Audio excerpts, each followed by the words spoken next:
Hi, everybody, and a very pleasant good evening to you wherever you may be. When we heard those soothing 14 words, we knew for the next 3 hours or so we were going to be taken on a journey, a shared experience for all of us by a master storyteller, poet, and an artist. We pulled up a chair, and then our friend, our uncle, our favorite teacher would take us away from our everyday issues and cares, whatever they may be, to be entertained and informed.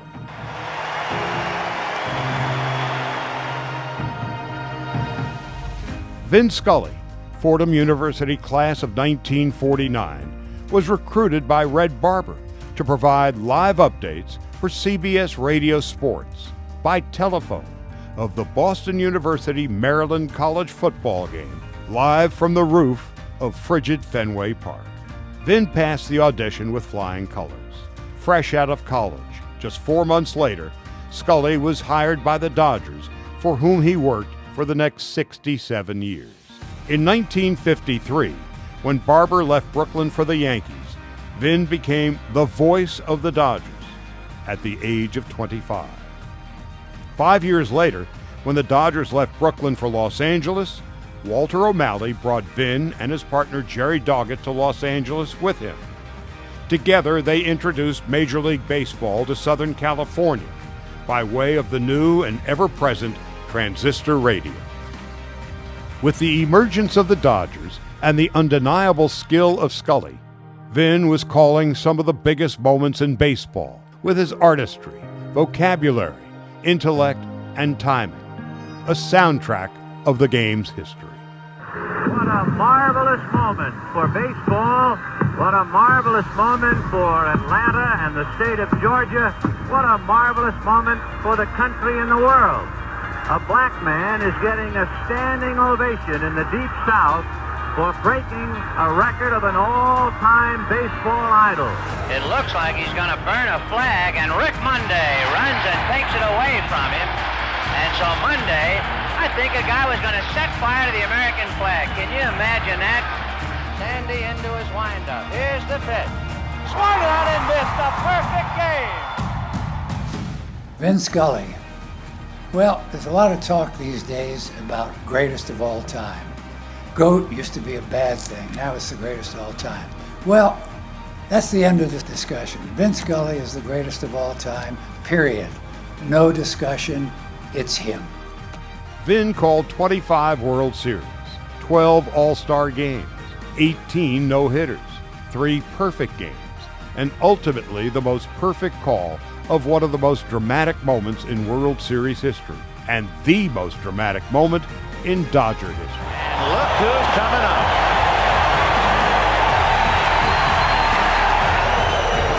Sachs waiting on deck, but the game right now is at the plate. High fly ball into right field. She is gone!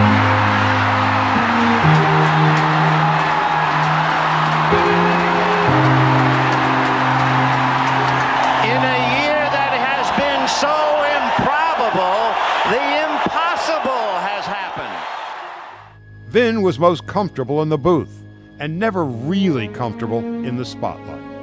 But the Irish tenor took on the role as an ambassador for the game. For it's 1, 2, 3 strikes, you're out at the old ball game. Ah, you're great. The city of Los Angeles. Let's hear it. Vin Scully! And the fans whom he loved just as much as they loved him.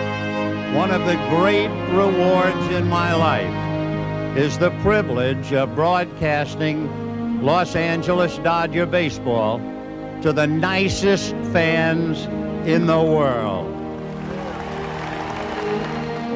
Vin was so utterly unique and so universally popular that his going away tour in 2016 came to him.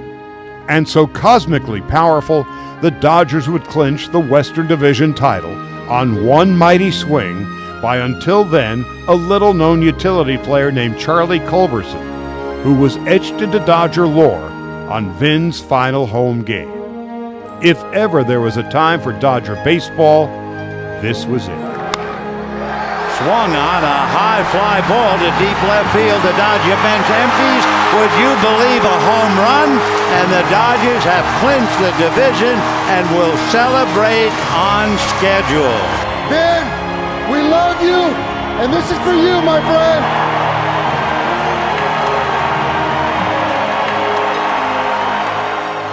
On September the 24th, 2016, 50,000 fans paid tribute to Vin, and Kevin Costner spoke for all of us. Allow me to say one more time for the record for all of us here today and for those watching, that we will miss you, my friend. We will miss you in our radio, in our cars, in our backyard. You've been a gift to Los Angeles and to baseball itself. It seems forever that you've been guiding us through your personal window into the game. How lucky we were that day in Brooklyn when the microphone passed into your hands. You were the chosen one, the skinny redhead who stood on the shoulders of the biggest kid, ready to look through the knothole in the fence and describe for the rest of us what was going on. You were better than a golden ticket. You invited us all to pull up a chair, spend the afternoon, and then proceeded to walk us into the next century. A week later, Vin would say goodbye. May God give you for every storm a rainbow, for every tear a smile, for every care a promise, and a blessing in each trial. For every problem life seems a faithful friend to share, for every sigh a sweet song, and an answer for each prayer. You and I have been friends for a long time, but I know in my heart that I've always needed you more than you've ever needed me. And I'll miss our time together more than I can say. But you know what? There will be a new day and eventually a new year. And when the upcoming winter gives way to spring, rest assured, once again, it will be time for Dodger baseball. So this is Vin Scully wishing you a very pleasant good afternoon wherever you may be.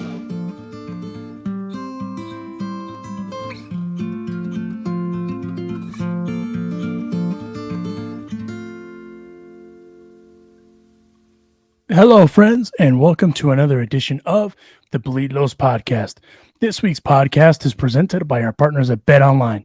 BetOnline is the fastest and easiest way to wager on all of your favorite sports, contests, and events with first-to-market odds and lines. Find reviews and news for every league, including Major League Baseball, the NFL, NBA, NHL, combat sports, esports, and even golf. BetOnline continues to be the top online resource for all of your sports information, from live in-game betting, props, and futures. Head on over to betonline.ag today or use your mobile device to join today and make your first sports bet. If you use our promo code, which is BLEAV50, BLEAV50, and you will receive a 50% welcome bonus on your first deposit. BetOnline, where the game starts. Huge thanks to BetOnline for presenting this week's episode of the podcast. And this week, we're doing a tribute to Vin Scully. Guy sitting right here. If you're watching the video, you can see the bobblehead, one of my favorite bobbleheads I own. Vin Scully passed away at the age of 94 this past week, and went to go ahead and reach out to some Dodgers that that we feel like would help us commemorate and understand the impact that Vin Scully had on Dodger Nation. So, as far as that goes, we have a couple special guests, Ned Colletti and Éric Gagné, stopping by this week. So without further ado, here is another edition of the Bleed Los podcast. And stopping by the carne asada for a few minutes, former Los Angeles Dodgers GM and also Sportsnet LA analyst, Ned Colletti. Ned, how you doing? Hey, I'm doing okay, everybody. Good to see you today. Good to see you too. It's funny. I was thinking about this earlier. We asked you to come on, and it's kind of the whole, like, when you go to a funeral and you see old friends that you haven't seen in a minute, and there was no one else that I could think of that could probably do their best to concisely give Vin his flowers than Ned Colletti, because we know that you guys had a special relationship too. And your tweet about him when all this stuff happened when he passed, I feel like it was the perfect 160 character way to, because there's just so much you can say, right? So let's just start there. What did, as a GM, not even as a GM, but just someone that worked for the organization, obviously fans see the importance of what Vin, meant to the city of Los Angeles, to the franchise of the Dodgers. But what did Vin mean really as far as the Dodgers go? Well, I'd have a tough time finding anybody else in my life that understood life and understood people and was as kind and gracious as Vin always was. And when you think about the talent that he has and had as the, in my opinion, the greatest baseball broadcaster in the history of the sport, usually that comes with a little bit of ego. Usually that comes with a little bit of toughness here and there. I never saw it, and I think that I've been in LA now 16, 17 years, and so I've learned the city. I've learned the dynamics of Los Angeles. Wonderful place. I think that he had the ability, just by being him, to bring peace to a lot of people, whether they were going through something personal or the city was going through something tough, and you're sitting on 405 or 101 or 110 or someplace, and you're listening to Vin. He just had a peaceful, calming way to him that I think did a lot of unity, in fact. So just a unique guy. And I had probably 3 different stages of life with Vin. One, my early days with the Cubs, where I knew how prestigious he was and how talented he was. And then I kind of found out how nice he was. And then in my Giant days, we're in the same division. So we're seeing each other 18, 19 times a year. So the relationship, the conversations in and around the game, more frequently and deeper. And then in 2005, I come to LA as a GM. And my first day, I called Mr. Koufax, I called Mr. Lasorda, I called Billy DeLury, one of my longtime dear friends with the Dodgers who passed a few years ago, and a dear friend of Sandy and Vin and Tommy. And I called Vin, and I told them all that I was honored. I was honored to be a part of an organization that I had respected for all these years because of the character and the quality of people that they were. And we started a friendship, and a different type of opportunity arose because we traveled, and sitting on planes with him, sitting at dinner with him, late night on the concierge level floor of different hotels, talking about the game. He read a lot, and so every once in a while he'd show me this book, and he'd say, "This is a really great book. You should get this book." And we talked about all sorts of different things, and he was just kind. He was kind and somebody that added so much to my life. I'll never forget him. And a lot of personal conversations we had. And I think you may have seen the little Instagram on the golf club story.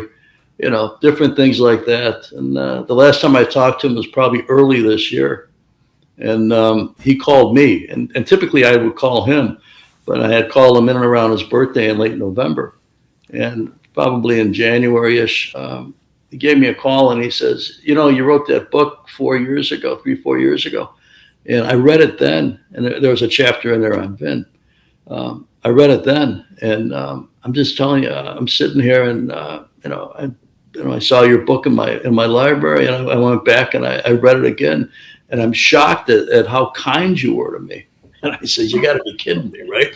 I couldn't find the appropriate words to be as kind as I wanted to be. I'll never know anybody else like him, and that may be as strong a comment as I can make in a beautiful way. I'll never know anybody like Vin Scully again. Absolutely, go ahead, Alicia. I agree 100% that the impact of Vin. There will never be another Vin Scully, right, Ned?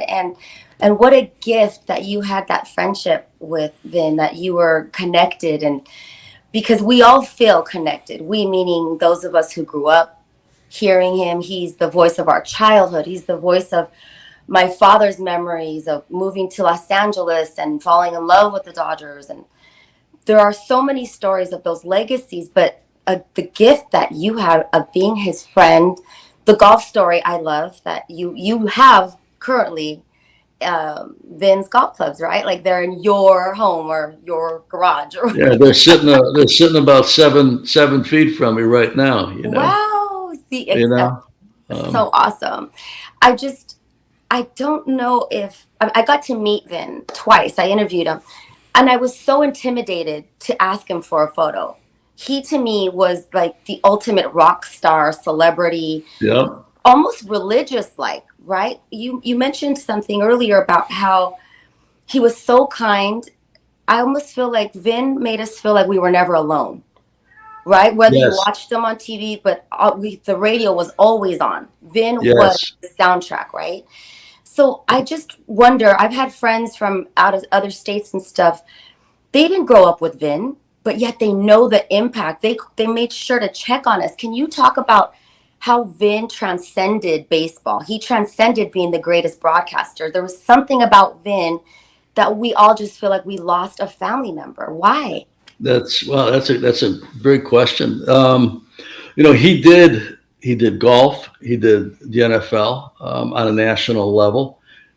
He also broadcast World Series on a national level, and he did it like he was almost doing a Dodger game. So I think people all over the world who watch baseball knew of his style and you can almost, when you're talking to somebody, you got a pretty good feel for what kind of person they are.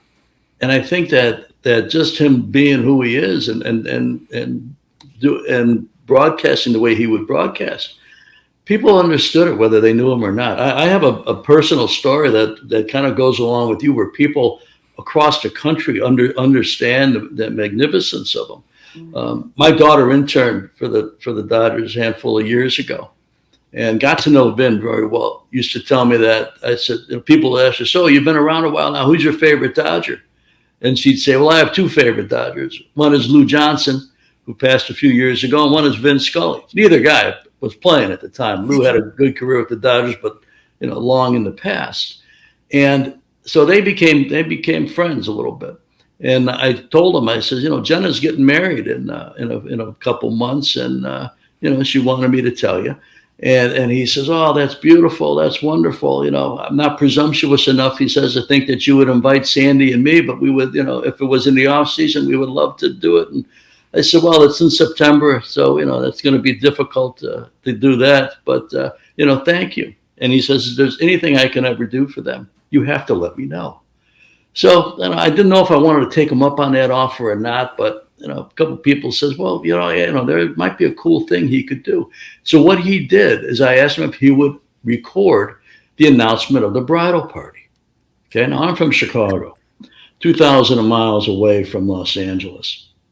He records this. At the wedding, they get ready to announce the bridal party, and we all know how that goes. People clap, and then when they announce the bride and groom, the place stands and there's a standing ovation.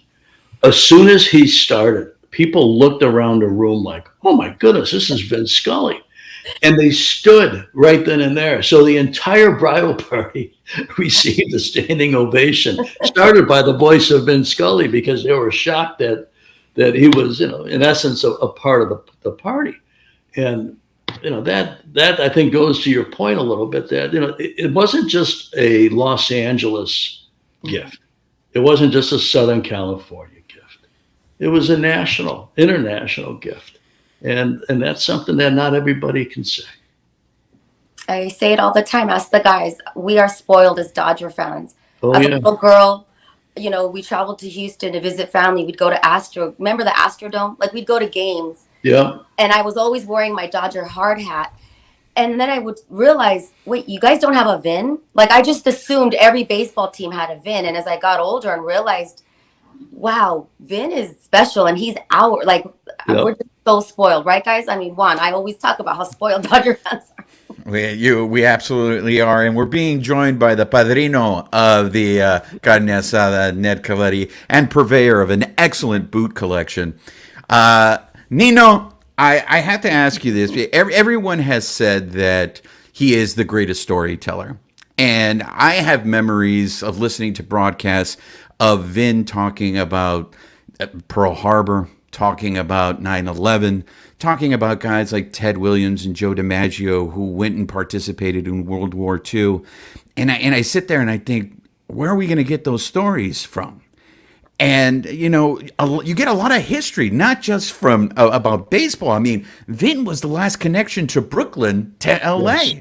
And we're not going to have that.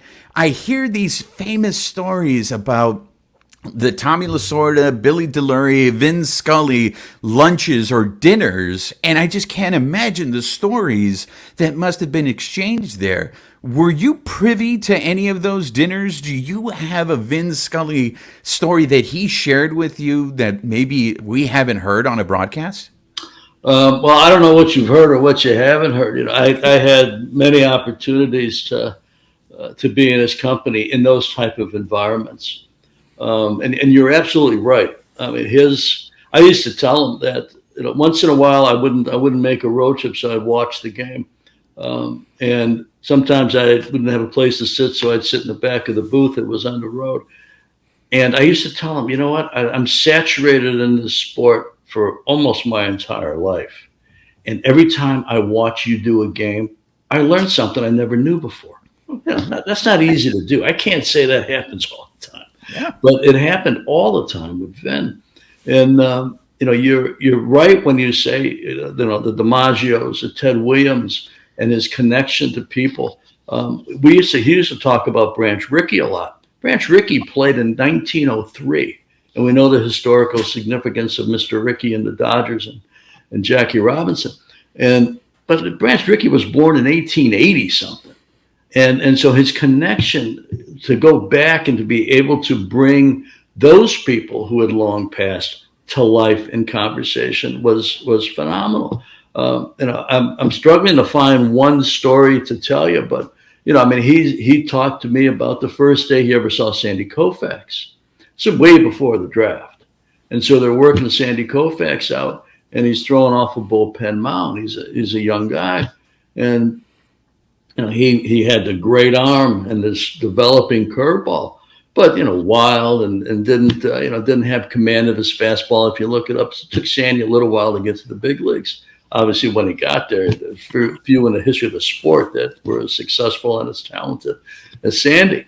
But, you know, he would tell you stories of that nature. We would talk about 1951, Dodgers Giants, okay, playoff game. Bobby Thompson home runs, sends the Dodgers home, and the Giants go on to the World Series. And he gave me like almost minute to minute detail of that. You know, Thompson homers as a walk-off 3-run home run. He's in the booth. He's not calling the game. But he says he was dear friends with Ralph Branca, who threw the pitch. And he said, you know, I knew his wife. We were very close, you know, to him and his bride. And he said, you know, I looked down as soon as the ball cleared the wall because I knew where she was sitting. And I watched her go into her little purse and pull out a handkerchief and dab her eyes.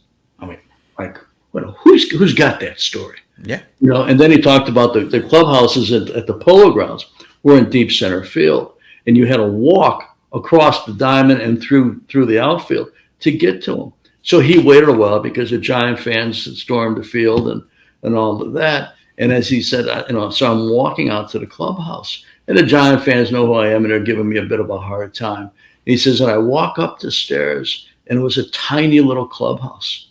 And he said the walls were paper thin. And he said, I think the clubhouse guys made a deal that they were going to buy one big case of champagne or one allotment of champagne, and whoever won would pay for it. And that's what they did for the Giants. And so he heard the celebration. Everybody heard the celebration. And he's telling me about being in that locker room as the Giants celebrate through this paper-thin wall in this historic game. And he feels out of place a little bit because, I mean, he's everybody knows who he is, but, you know, this is like a private moment for this team to, you know, to go through the quiet agony of defeat.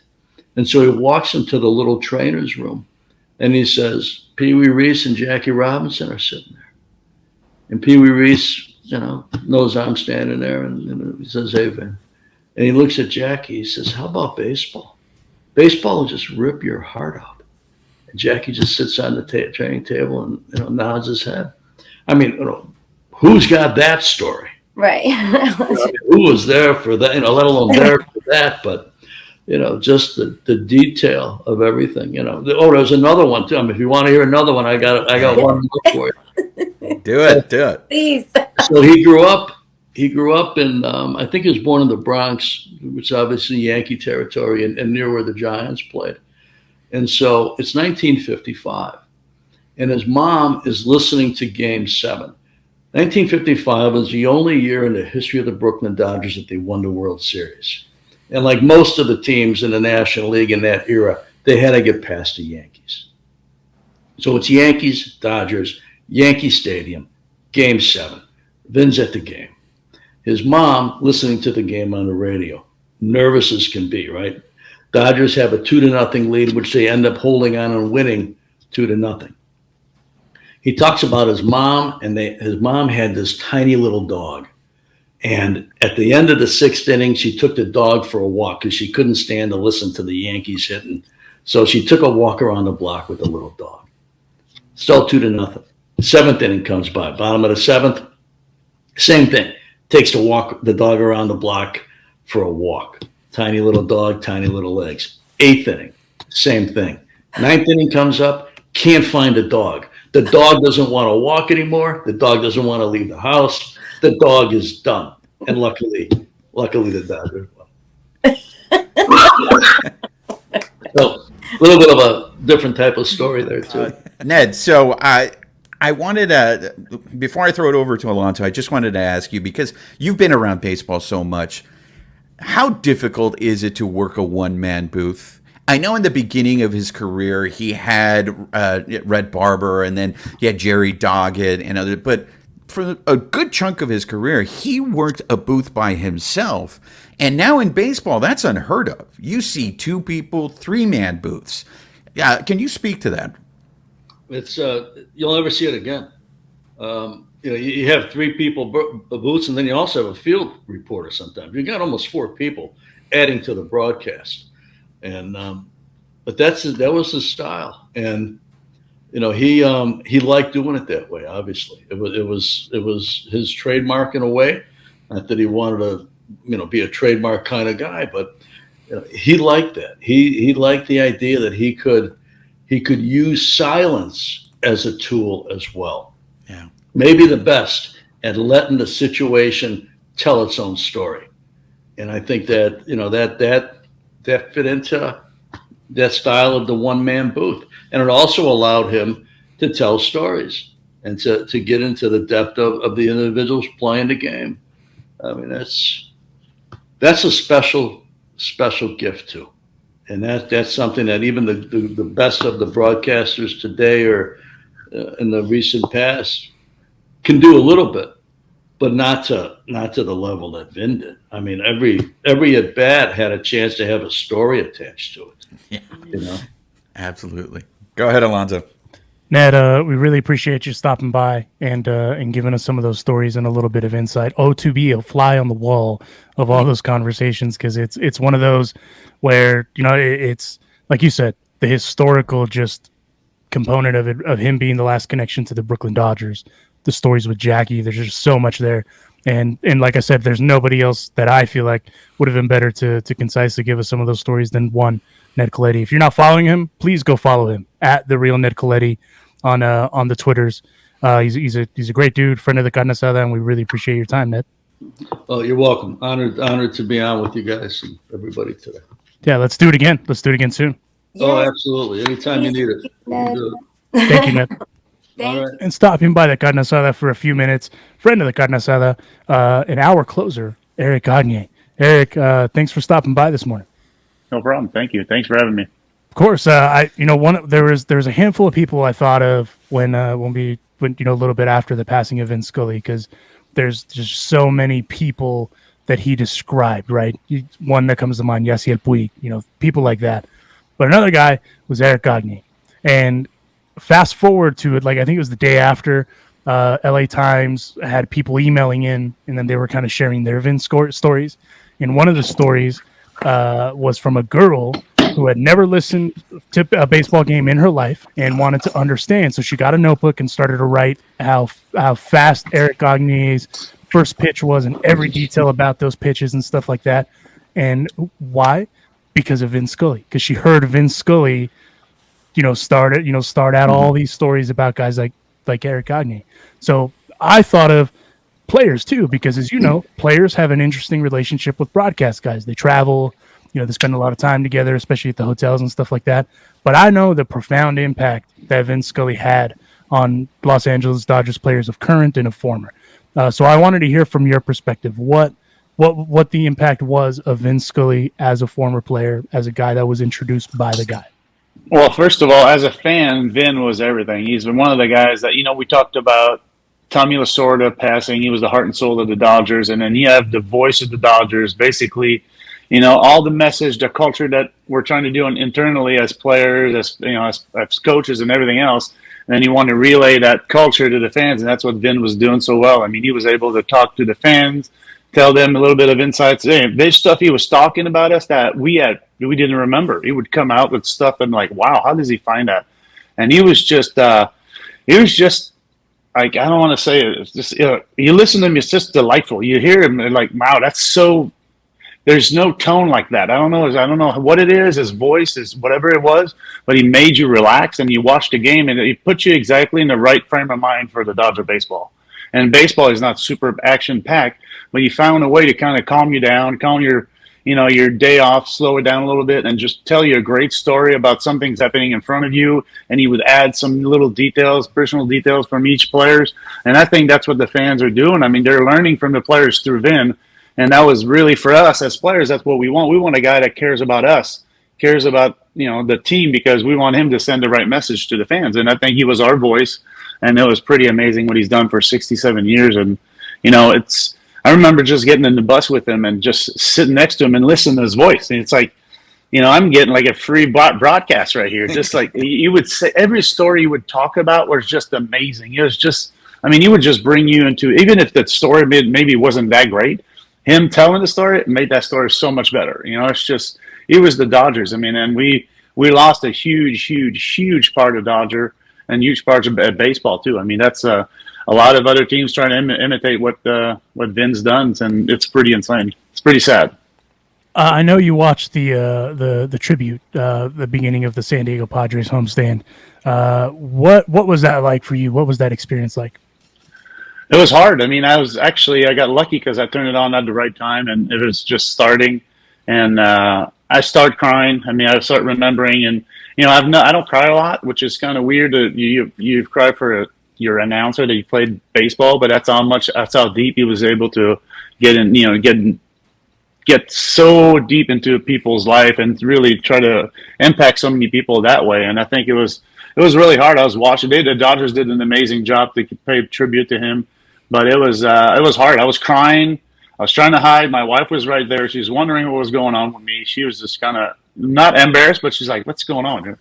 Anyway, so I walked away, and she started to watch the tribute, and she starts to bawl. And she's, to say the least, she used to be a Dodger fan, and now she's just crying. She looked at it, and it was absolutely amazing, because just for her to see the fans cry and everything else, it was perfect. I think it was a perfect send off to a perfect person that we had with the Dodgers. And when you bleed blue, I guess that hurts a lot more, but.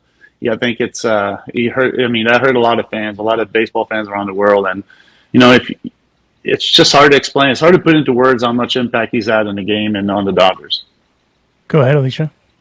And I was going to ask where you were and how you felt when you heard the news that we lost Vin. We lost Vin Scully.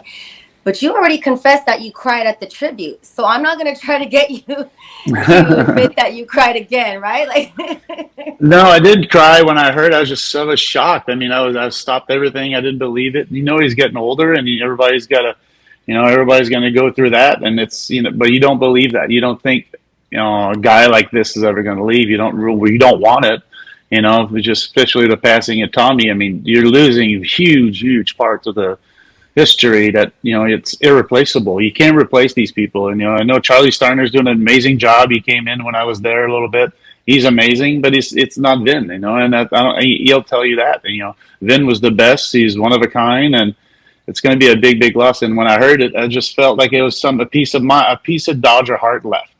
And, you know, it's just, but he's going to be there with us. I think he's going to be looking down, and, you know, like I was at Dodger Stadium probably last weekend, and there's a bunch of guys. I was doing the dog camp. It was a lot of fun. And you walked into Dodger Stadium, it's like a cathedral of baseball, because you hear the sound of Vin Scully. You have the ghosts there of, you know, all the old Dodgers, and I think that's what makes it so hard to hear a guy leave like that. Because he's just part of it. I mean, he's part of that. It's a huge part of Dodgers, and it's pretty sad. It is very sad, and I feel like us sharing these stories with one another helps us, right? It helps us get through it together, and we are also not just mourning Vin, but we're celebrating him. And what you spoke of just now, it's how I felt. Like, we knew he was older, we knew he was getting, you know, more ill late in his years, but you still don't think it's going to happen. He's a hero, immortals, right? Like, they don't die, and so it's a shock, and it makes us think about from our childhood on in Southern California. He was such a great force in baseball and in broadcasting. But because, you know, you're from Canada, you've traveled all over, you've played everywhere.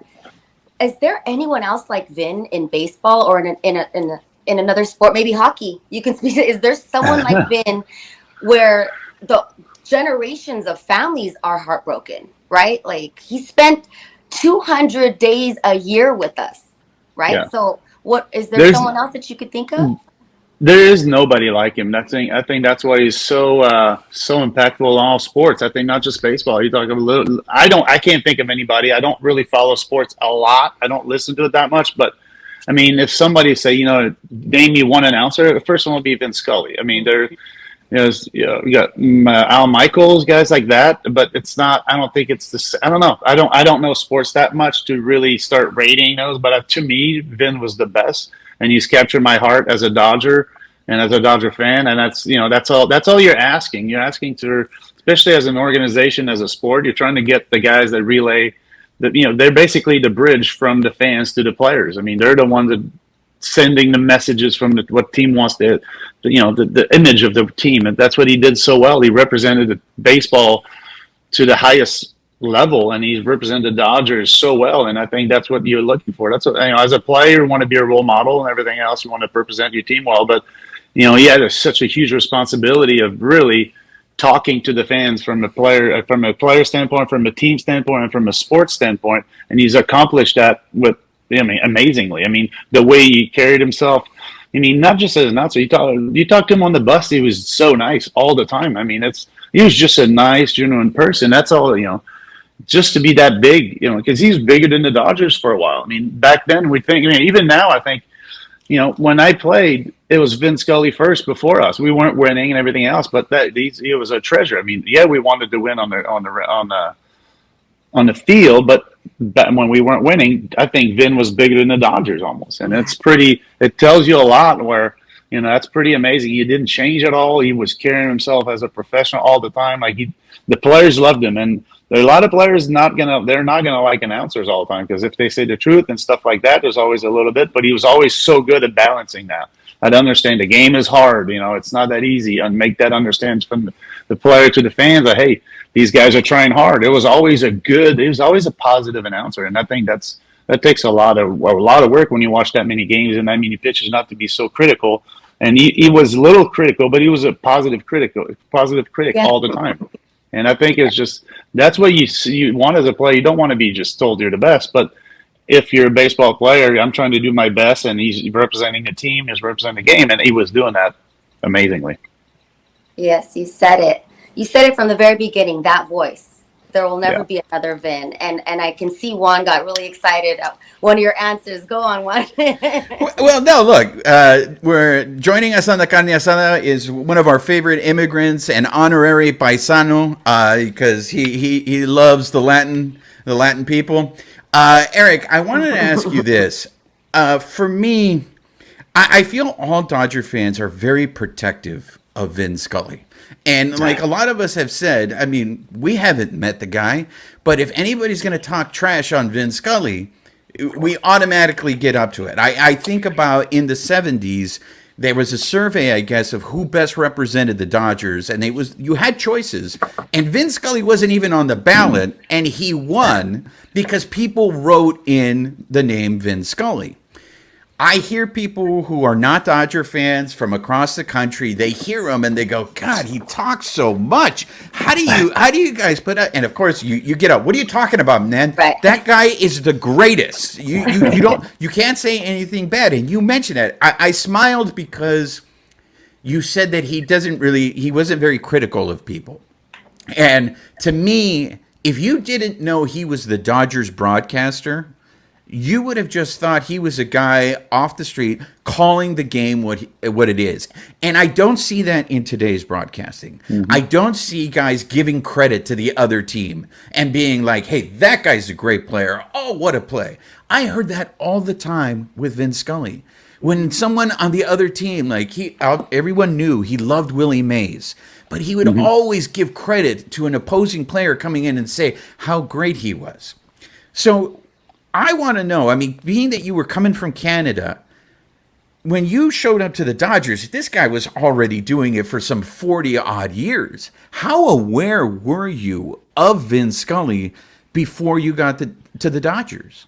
I was not aware a lot, but remember, I'm from Montreal, Jackie Robinson. There's always been a lot of history with Dodgers in Montreal. There's a lot of the baseball root fan, like a lot of the main fan are Dodger fan because they're Jackie Robinson fan. And Montreal Royals used to be AAA. So there's always been some kind of connection there. And I think Vin, to me, I've always been really interested in all the movies they made us watch was about the Dodger culture, the Dodger history, the Drysdale, the Koufax, all the best of the best. Even from the Dodgers back then, it was, they're all that. So I learned about that. I learned about Vin. And what you're telling me, like when you're saying, the way he was so nice and the way you organized, because I think his perspective was really to look at the game first, and then the team, and then the player, and then the fans. And I think he did that so well. He understood, hey, it's not about me. It wasn't about Vin ever. It wasn't about anything. Oh, I'm trying to be a homer. He was just trying to explain the game like he saw as a fan and out of fan. He's like, okay, what do they want to hear? And what would the player want me to say? And I think that was such a good medium that he played. And I think no one can do that way anymore. Because it's just different. The game is different. The game, he's coming from Brooklyn all the way down. It's totally different. And it's pretty amazing that, it's a natural treasure. I mean, it's just, you cannot replicate Vin Scully. You cannot replace it. You can only learn from what he's done, take bits and pieces, say, he's done it that way. I'm going to try to model myself that way. But it's a huge, huge hole. It's a huge goal. But I did know about him a little bit. I've learned just from, I didn't listen to anything in English because I was French Canadian. I wasn't really lucky enough that I could listen to Vin, but I would have been for sure. But I knew about the history coming in as a Dodger and a little bit from Montreal. So you kind of know about the whole Dodger history. So, I mean, I'm going to put this all on you. You're going to have to answer for everybody, Éric. How do we keep his legacy alive? There's young kids now that are, are Dodger fans who aren't going to know anything about Vin Scully. Yeah, we can show the Kirk Gibson, clip as much as we can. But these are kids that didn't grow up with all the other. I mean, he was calling the games of the week for NBC. He was calling World Series every Saturday when you were watching the game of the week. For me, it was Vin Scully and Joe Garagiola. So how do you keep a legacy like that alive? I think it's a responsibility for all the broadcasters now, and I think same for the players. The respect we show the broadcaster is what the respect we showed Vin, and the way Vin showed us. I think that's kind of how you keep his spirit alive, almost. Basically what he's done, just represent him. It might not be we talk about him all the time, but we just trying to do stuff like be like Mike, be like Vin, be like that, or just kind of stuff like that. And I think everything he's done, I really don't even have one negative story I could even think of. And there's nothing really. I mean, he's such a professional, such a great representative of the game.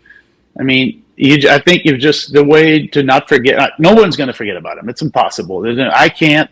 And just play the game once in a while. Maybe you watch the games on on the jumbotron at Dodger Stadium, Duke's couple nights, the old school games, and stuff like that. Maybe you can I'm sure now with the technology, you could have Vin's voice do a voiceover for some plays or some innings or whatever. They're talking about stuff like that. So I mean, I don't know, but I think players have a responsibility understanding the history. Players have a responsibility. Teams have a responsibility to make sure that we don't forget about that, and the young kids don't forget. That's what culture is. That's how you do as a team, and the Yankees do that way. They want to make sure they remember their greats. Well, the greats of the Dodgers, I think Vin is on top of the list. I mean, he didn't never throw a baseball or hit a baseball, and he's on top of the list. So that just tells you everything. I mean, you can say Sandy and all that, but I don't think the impact that any player has ever had on any franchise is as bigger than Vin, and I think that needs to be recognized. No, I think you're absolutely right, and I've talked about it with these guys. Maybe I should just stop trying to understand why I had the reaction that I had. You admitted about what happened when you heard the news. Alicia and I, we were not in the same movie theater, but we were in a movie theater when we got the news, and we came out, and I've told this story. And I got the news, I sat there for a few minutes, and then I started crying, and I kept looking at my girl going, I don't know why I'm crying. Like, I don't know why. I mean, what's happening to me? And when a friend of mine asked me, he's like, for someone who is not a Dodger fan, like, all these women are trying to understand why their men were crying on Tuesday night, right? And if you're not a Dodger fan, if you're not a baseball fan, I think it is really hard to understand why is it that you have this reaction? This is a guy who was the constant person in your life. Mm-hmm. If you watch the Dodgers, he was the one constant. Players come and go. Managers come and go. Ownership come and win.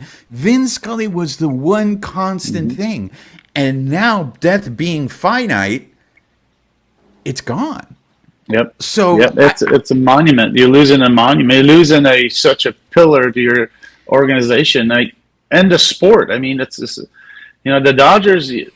It's going to be very, very hard for the Dodgers. I mean, you're losing something that's you can't replace. And now, how to do it's going to be very interesting to see, because it's hard. I mean, it's you can't do that. You can't replicate. You can't say all of a sudden we're going to get a guy who's just like Vin. You can't. And I think it's like you said, it's such a game changer, such an impact person, and it's going to be hard. I mean, but. That's life. It's life. You got, like you said, the constant, baseball, the game of baseball is a game of constant, or what do you call that? Consistency. And then Vin was that consistency with the Dodgers. I mean, through ups and downs, through all the, a lot of years of not winning, a lot of years that we should have won, through no World Series to a new World Series now. Like he's been through all of it, man. He could tell you there. I mean, he's the best. You've seen it all. I mean, you're talking about the best of the best. You've seen it all. You talk about the worst of the worst. You've seen it all. So, I mean, you're losing a huge piece of history that it's going to be hard, because the way you would narrate that, the way you would talk about the game, no one could do that, because you had a perspective that no one's ever had. I mean, it is. I have to say, it has been nice to see how you guys, the whole Dodgers organization, the whole alumni, have really come together, because when you think about it, it's been a tough year. I mean, you lose Vin, you lose Mike Brito, you lose Don Sutton. I have to say, it's been very reassuring to see how you play for the Dodgers. Once a Dodger, always a Dodger, or as they used to say back in the Brooklyn days, once a bum, always a Dodger. I mean, it's been very inspiring to see how you guys have all come together to help one another. Well, we're a big family. I mean, the Dodger family, and I don't think you can take that away. And we all know, we all been taught the same way. How we, how was it? What is it like to be a Dodger? And Vin was part of that, and Tommy was part of that. Dunn was part of that. Drysdale, Koufax. These are the people we wanted to be like, and I think that's you can't take that away. And the Dodgers have, I think trust the Dodgers. They've built a culture built on history and build on new everything, but I think they understand the value older players. They understand the value of culture. They understand the value of history, and they're not going to get away from this. I think that it's going to be a huge mistake if they would. Then they're too smart for that, and I think they understand that, and that's why I think it's going to be amazing to see how they. I don't want to say transition, but it's going to be a transition to from the older to the almost the newer generation of ex-old Dodgers. You know. Yeah. No, and to Éric Gagné's humble point, some of the scrubs that he played with were Kevin Brown himself, of course, Paul LaDuca, Adrian Beltre, Sean Green, Eric Karros, Hideo Nomo, and these are all guys that he just said that were above the team as far as Vin goes. Vin was above all of that. But that shows you the culture that the Dodgers have, the tradition that the Dodgers have, because they recognize and understand that, right? Because, I mean, in 2002, that team was lights out. So, for you to say that Vin was bigger than you guys, that, again, that just shows, the cultural impact of not only Vin, but of that clubhouse.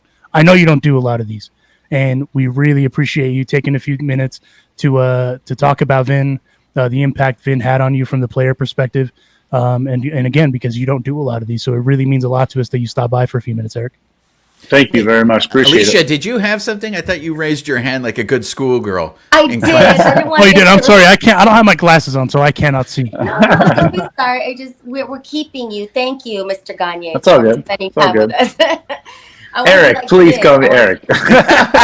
Very polite, right? Like that's how we honor Vin, Mr. Scully, Mr. Gagné. But okay, Éric, thank you for hanging out with us.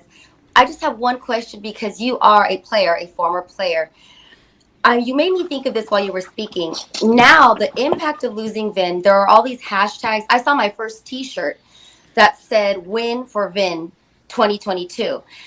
Do players take on those challenges, or I'm not sure what to call that? Maybe you can help me. Where something so impactful happens during a season, where the team does rally around that cause, or that whether it's a loss or a tragedy.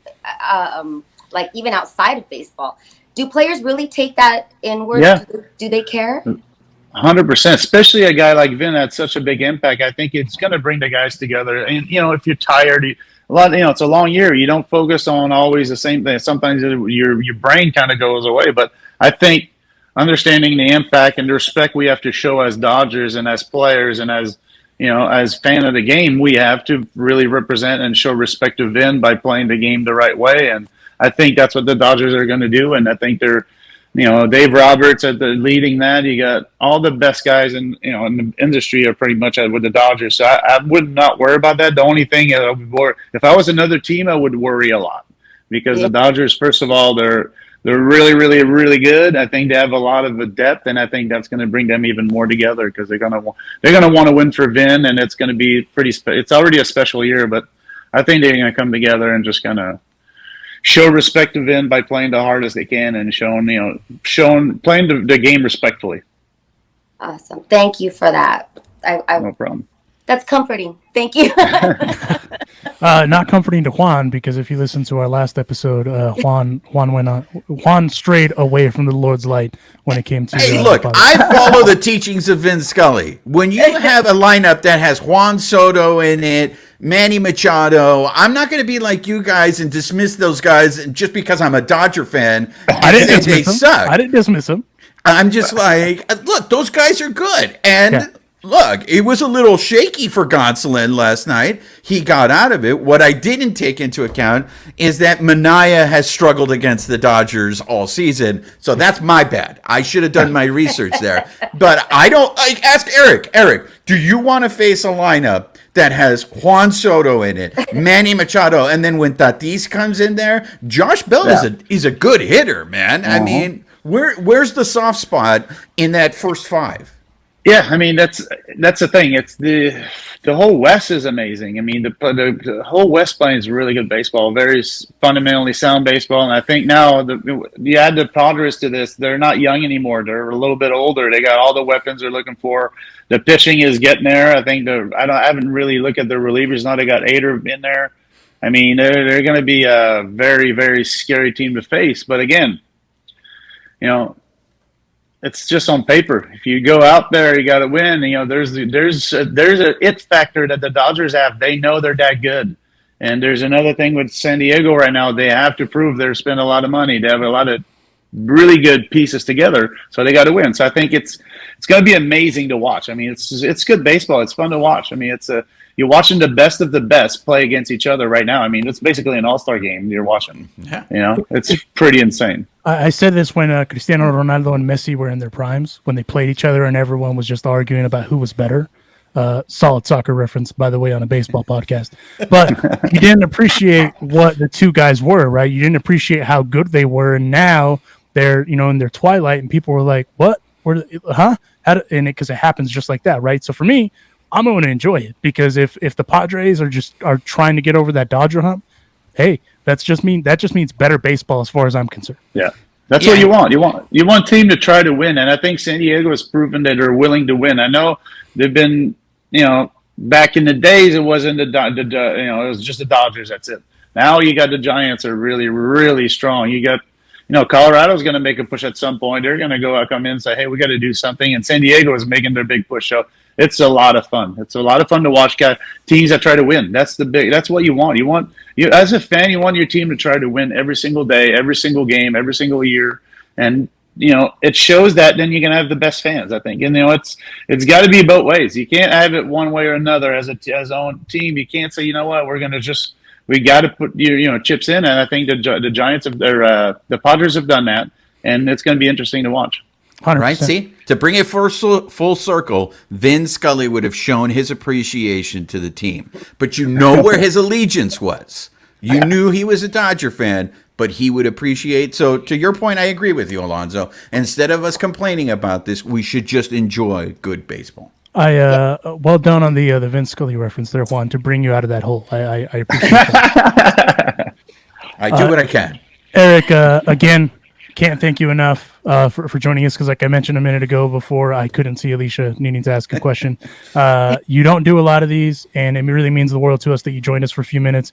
Like Juan said, you're our favorite French-Canadian immigrant. 2A in my case because it's Steve Green, 1A, 1B, Éric Gagné. There you go. Anybody that I can talk Rougeau brothers with is okay in my book. But I like it. Hopefully we can have you back on at some point to maybe discuss the postseason and some bullpen action because we talked about that the other day, but it won't really matter until the postseason. No offense to the bullpen, but that's kind of the next hump. So if you have some time, we'd love to chat with you then. Hey, let me know. Just send me a text and I'll be on. Got you. Well, again, that's Éric Gagné stopping by the Thank you, guys. Follow him. If you're not following him, get that follower count up at Éric Gagné. Get me up to 45. Go follow him. Find him on the Twitter. Small goals. Yes. Hey, I mean, you got to start somewhere, right? Quality. I'm all about quality over quantity. There you go. Again, thank you, Eric. We appreciate you. Thank you, All right, bye, Eric. guys. Thank you. Bye, guys. Juan, I was kind of curious to hear from you as far as the takeaway from both guys that we had on talking about Vin. But one thing I didn't realize is how more or less embedded Vin was in Ned's life, right? Like we know that they create relationships, broadcasters, teams, all that stuff, you know, obviously they travel together. But Ned sharing that story of his daughter introducing the bridal party, that got me in the feels. I just kind of wanted to hear from you, kind of like what your reaction was to all that. You know, I think I couldn't think of a better example of. I mean, Ned's daughter was an intern at that time, and for the fact that Vin was able to remember her and was, you know, I got a car passing me behind me. I'm coming from you guys live from Dodger Stadium, so I'm just gonna. It's pregame here, so I'm just gonna wait until the car passes by. Before I start talking. But anyways, what I was saying is that Ned's daughter was an intern. And they all, what's the saying? How you treat the lowest person on the totem pole says a lot about you. And the fact that Ned remembered her, the fact that when he said, I didn't want to be presumptuous enough to think that I would be invited to the wedding. I mean, who wouldn't want Vin Scully at their wedding? I mean, to me, everything no one has said a bad word about it, and I keep hearing the same word all the time, and that he was a gentleman, that Vin Scully was a gentleman, And I know that a lot of us pride ourselves on being assholes, but I got to tell you, after like hearing people talk about Vin Scully, I think I got it all wrong. Even if I don't agree with people, even if I think people are jerks, man, I think the approach is to do it the way Vin Scully is. You know, just be respectful, do your thing, or even do the Keanu Reeves and just give him the thumbs up and go, "Yeah, you're right, buddy. Okay, I gotta go." I mean, that's what I got out of the Ned, and for the Gagné thing, I just I think Gagné gets it, and I find it really interesting because Gagné came from a non-baseball world. And for Gagné to show up and immediately recognize how important Vin Scully is, I mean, what does that have to say about the impact that you just not had in this country, in the city of LA, but all over the world? True that. Alicia, what do you say to all that?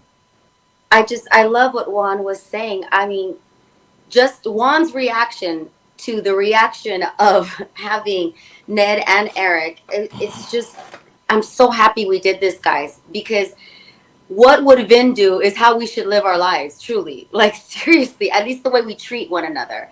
Yeah. And the way Juan was reacting right now to the way, Ned's stories and Éric's stories, Éric's enthusiasm for Vin Scully. I mean, he hasn't played in the Dodgers for years, but he still knows, respects, and adores Vin. And Ned's attachment and Ned's a guy. He's a guy's guy. And all of you men, seeing you guys open up and be vulnerable and show the love and affection and the heartbreak from losing Vin is just something that we're not going to see again.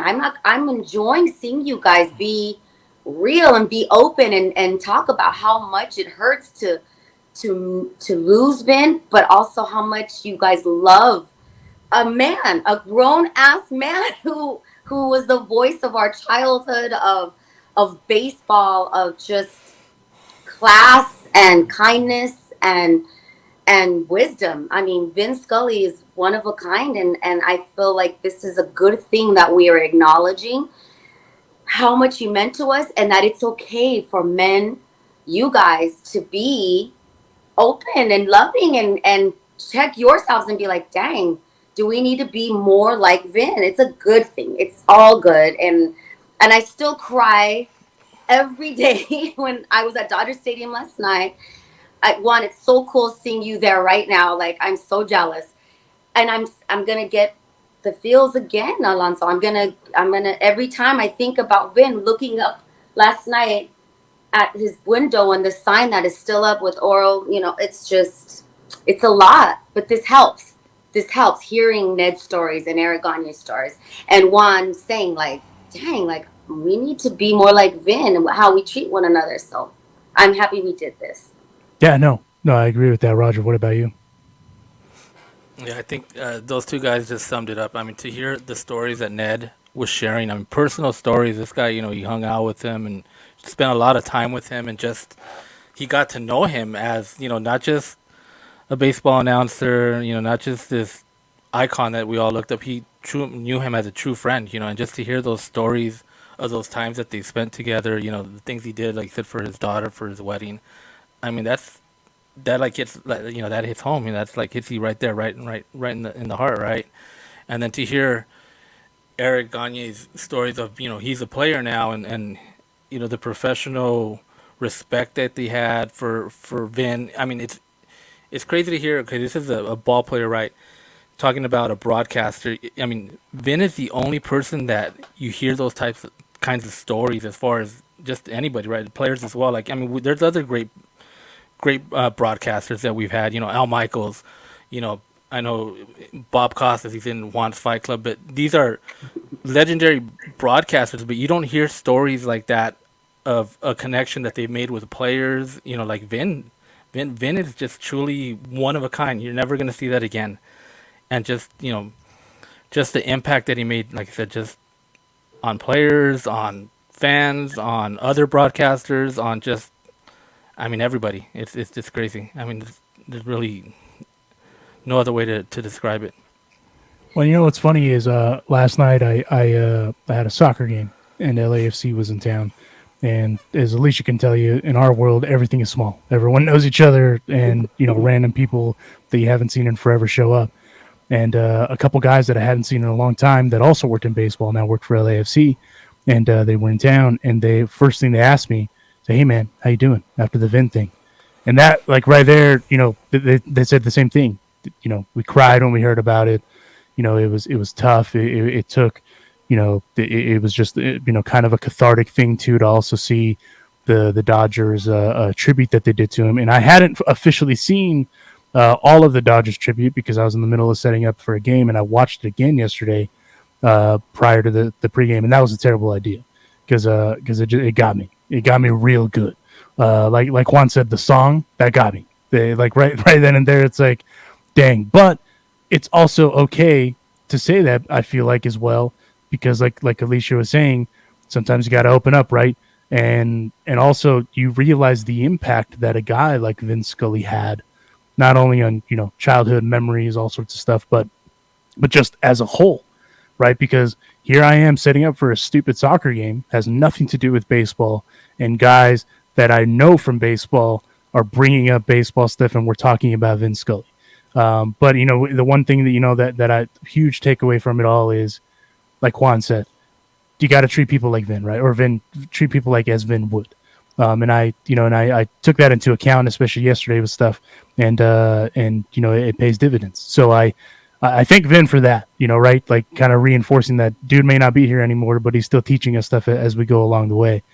The Éric Gagné one though, I out of the two, obviously the Ned sharing personal stories, but Éric, like Juan said, Éric's an interesting guy because he's French Canadian. So in Canada, baseball is a big deal, but no one really, there's Mike Emmerich in Canada, right?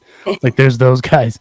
And then when you hear, Éric talk about Vin the way that he did, like it just tells you how much of a long range of effect Vin had. And you don't really realize that until they're gone. And it kind of sucks. Didn't Éric called Vin the number one Dodger? Yeah. Like he said, he's revered like the greatest player, and he never hit a ball or caught a ball, but he's the greatest Dodger. Like that means a lot. Again, the French Canadian. What did one call him? Our favorite immigrant. Like we love Éric. Well, and it's crazy that when I sat there and thought about that for a second, and it's like, you know what, you're right, and that's coming from Éric, and especially the teams that he played on. Like I mentioned, like that's kind of a big deal, for a guy like that to point out that Vin was the number one Dodger when that team was good. We talked about it with Karros even. That 2002 team doesn't really get a lot of props, and because they were a good team, they had a lot of star power.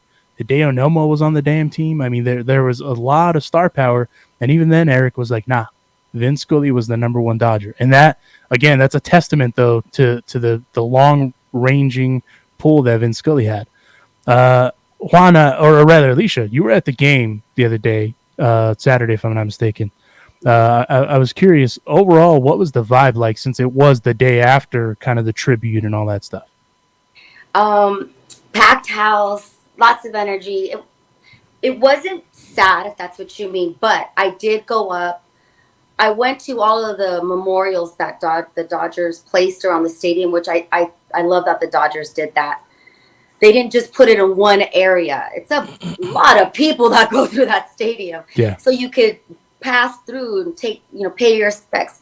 But I waited. I was really nervous to go up to the press box memorial because that was the pictures and the flowers. And it got me. And everyone around me, it was kind of like you can hear the excitement and, it's the Padres. Everyone's jazzed up.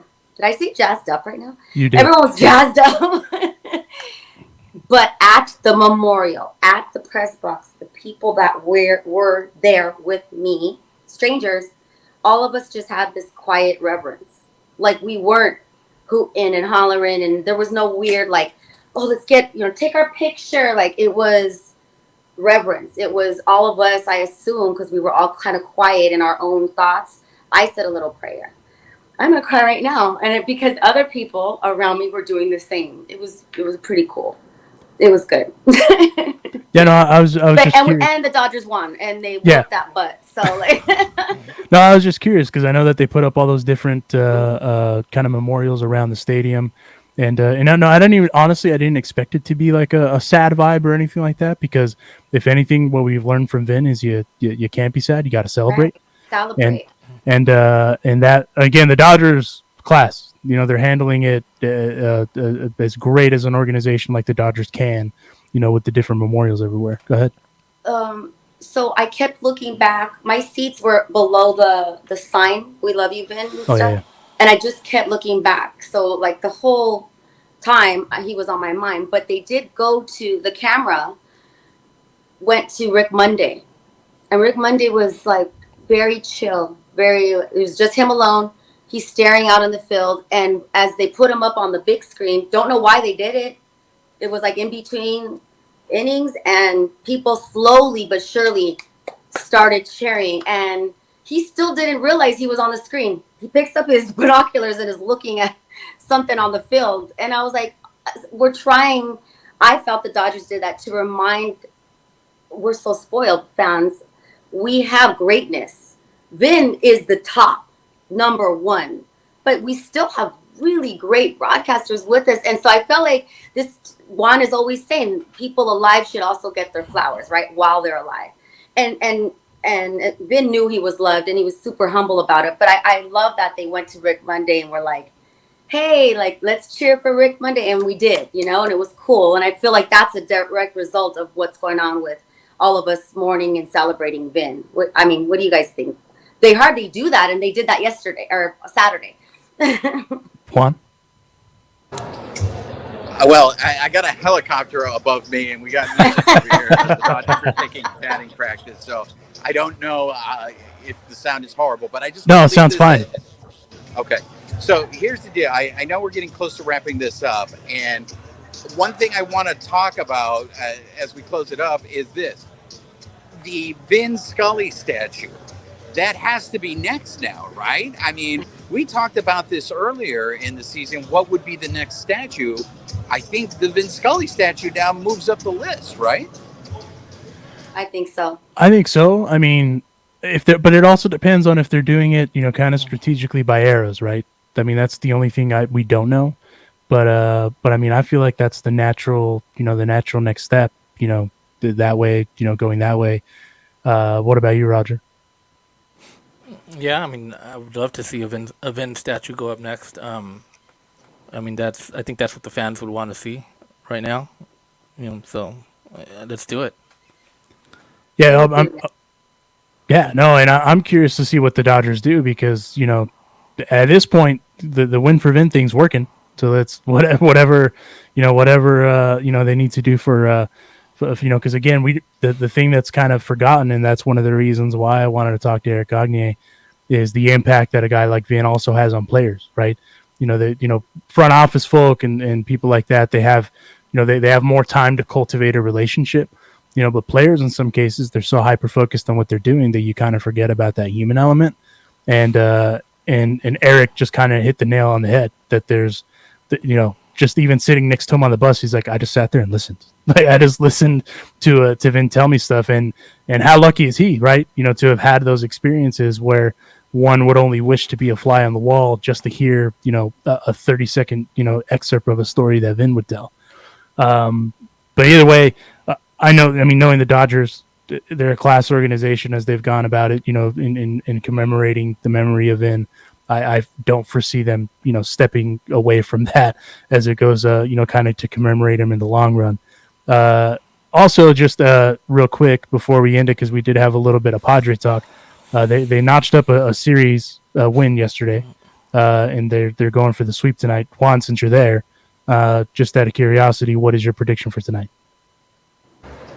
Well, as you guys all heard from the last episode, I am the Prince of Darkness, and I said that the Dodgers would lose the series. I had originally had them losing this game, but all bets are off. Look, I was going to save this for our next show, The Live, where it's just like, hey, man, I just cannot figure this team out.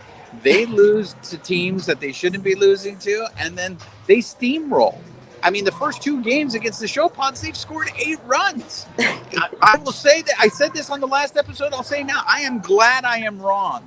I am glad that I know nothing about baseball. Are you happy, baby face? I said it. I don't know anything about baseball, but I am glad that is true. that the Dodgers are winning. I am glad that I am proven wrong. And, I just saw Dylan Hernandez earlier, so maybe I'm just going to talk to Dylan and just say, hey, Dylan, you and I need to team up because obviously we are this overwhelming force that is helping the Dodgers. So. I also wanted to shout out Max Muncy because he took Mr. Clevenger a little deep, and there's been a lot of shit talking on Max. So good for him. Tip of the cap to Max for getting that going. Yes, and well, we will go ahead and wrap this guy up. This episode was presented by our partners at BetOnline. If you head on over to their website, betonline.ag, and use our promo code, which is BLEAV50, BLEAV50, you will receive a 50% welcome bonus on your first deposit. BetOnline, where the game starts. Huge thanks to them. And thanks to Ned Colletti and Éric Gagné for joining us. And as always, being super candid. That was kind of the other reason we wanted those guys, too, because those guys, they're open vaults, and we really appreciate their candor, especially with something as kind of gravitational as the loss of one Vin Scully. So it's a huge thanks to them, and thanks to you guys for listening. If you're not following, subscribe, all that good jazz, please do it. But from your boys Alonso Juan, Babyface Gimmick in the Sky Roger, and Princess Del Valle, this is the Bleed Los Podcast, and we'll catch you on the next one. We love you, Vin.